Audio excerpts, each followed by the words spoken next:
Namaskar, myself Rahul Sahu, Assistant Professor in the Department of Mechanical Engineering, Government Engineering College Raipur, welcomes you all at the Heat and Mass Transfer Lab of the Department of Mechanical Engineering.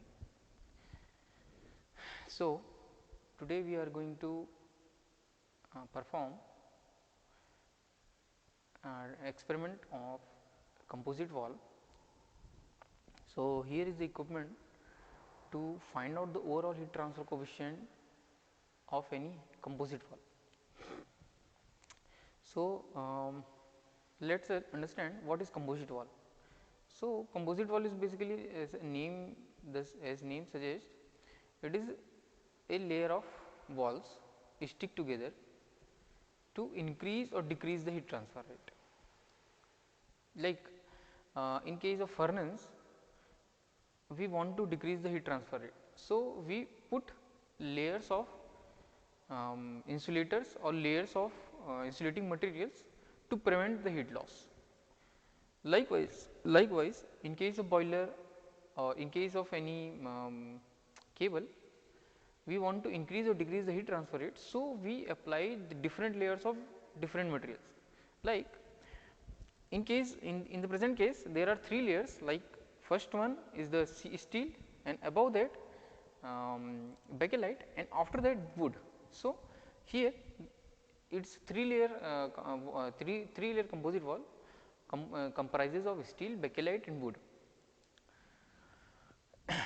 All are having different thermal conductivity and maybe of different thickness as per our requirement. So, let us briefly understand what the equipment is and what are its various parts, and after that we will look into its numerical calculation and its validation part. So, here you can see the first one is a switch on off button to operate this whole equipment. Second one is the voltmeter to measure the voltage of the supply. Here at present it is showing 57 volt at present. Second one is the digital ammeter to show the ampere of the current which is being supplied. So, at present it is showing 1.2 ampere. Third one is the digital display of the readings of various thermocouples placed inside the composite wall arrangement.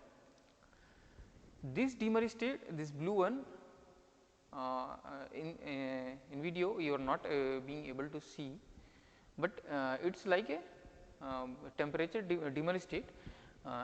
If you rotate the dimmer, you will note down various temperatures. So, at present it is showing at T8, it is showing at T7, then T6. Likewise, after after each revolution or after a different point, we will able to find out what are various temperatures. So, here in the present equipment there are 8 thermocouple placed inside the wall. We will see where these thermocouples are placed inside this composite wall. This last one is the dimmer state to supply to control the supply of the current to the composite wall. So, in this equipment, there are in middle of the composite wall there is a heater. Above that there are 3 layers of the composite wall, and below that there are 3 layers of composite wall. We will see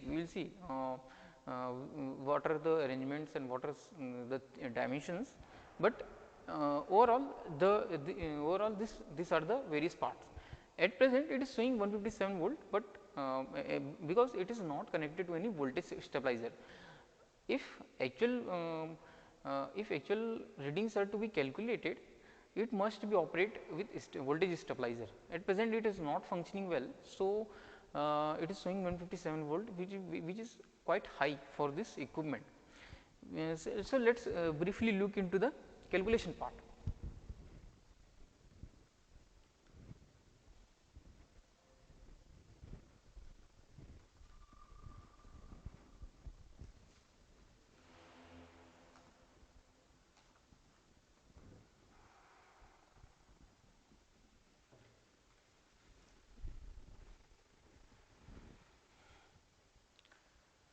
So, here are the calculation for composite wall.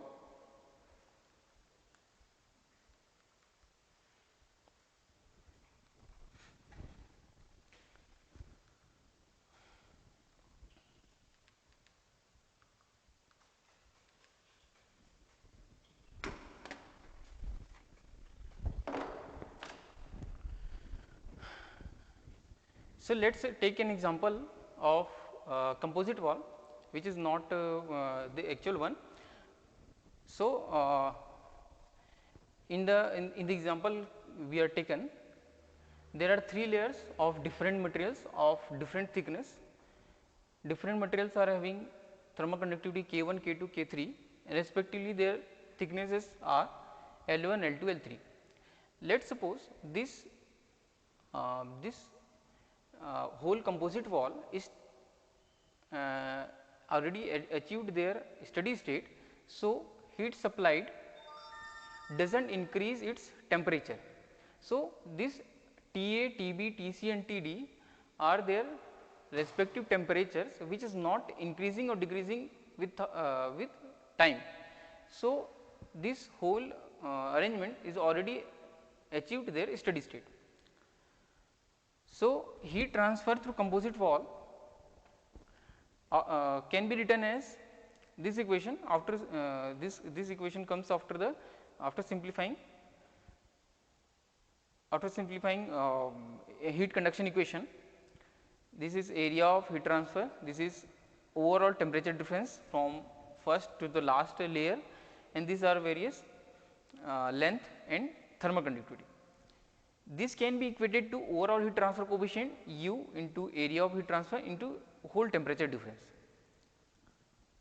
So, this is basically simplification of heat transfer conduction equation, and after simplifying this equation, overall heat transfer can be evaluated by this equation L1 by K1, L2 by K2 and L3 by K3.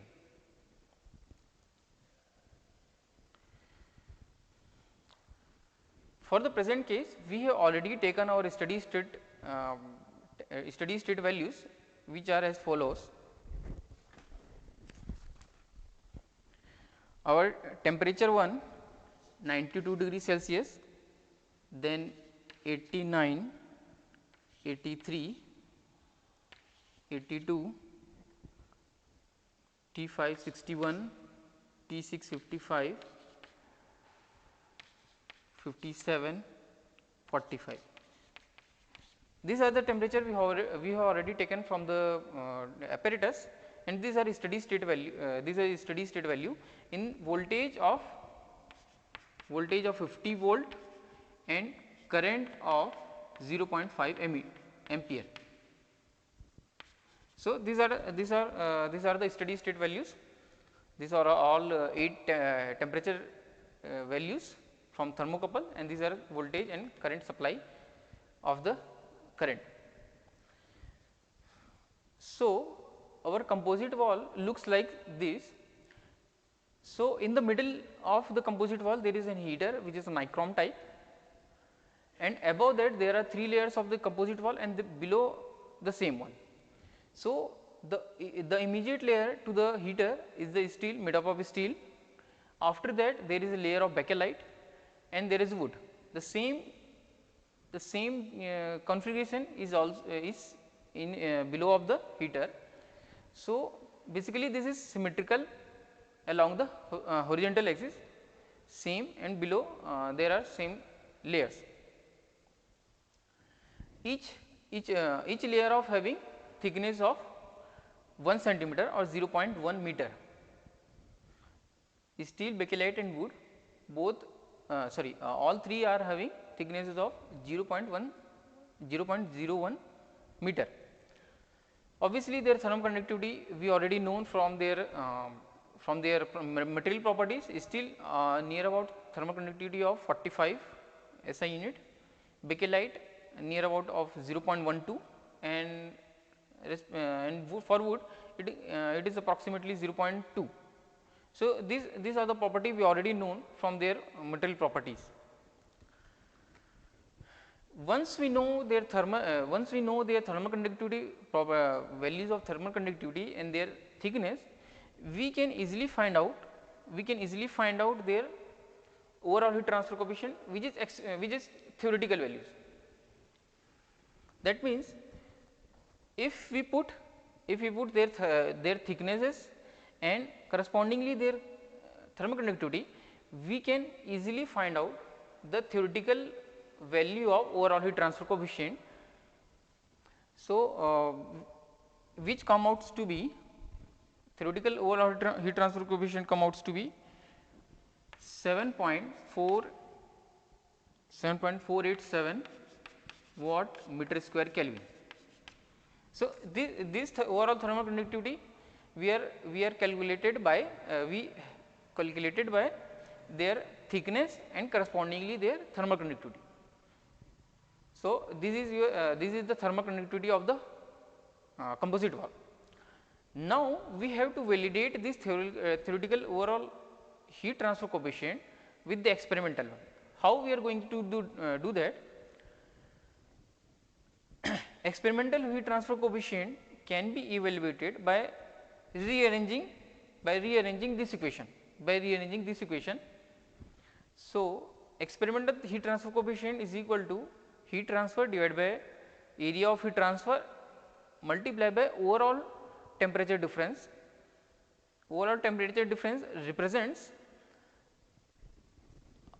temperature of hottest end, temperature of hot end, and difference from cold end. So, mean temperature of hot end can be evaluated, since this steel is immediate to the heater. So, this is T1 and T2, these are temperature of hot end.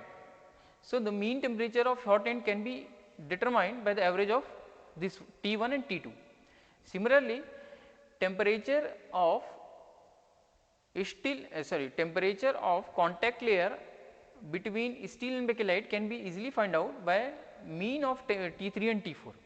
Similarly, mean temperature at the layer of bakelite and wood can be evaluated by the average of T6 and T5, and at the last temperature of the cold end can be easily find out by mean of T7 and T8, which is cold end.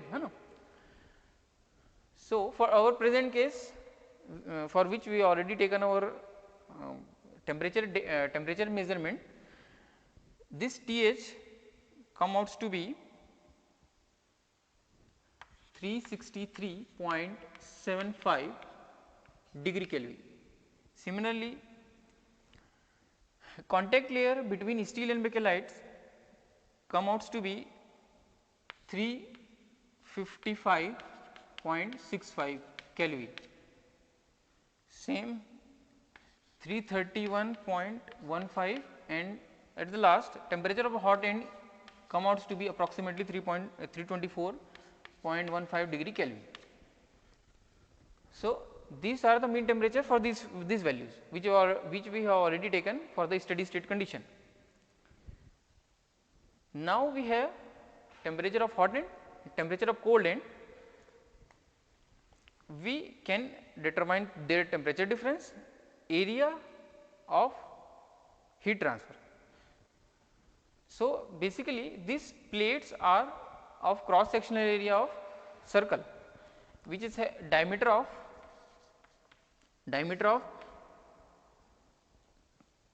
300 mm. So, which come out to be 0.3 meter.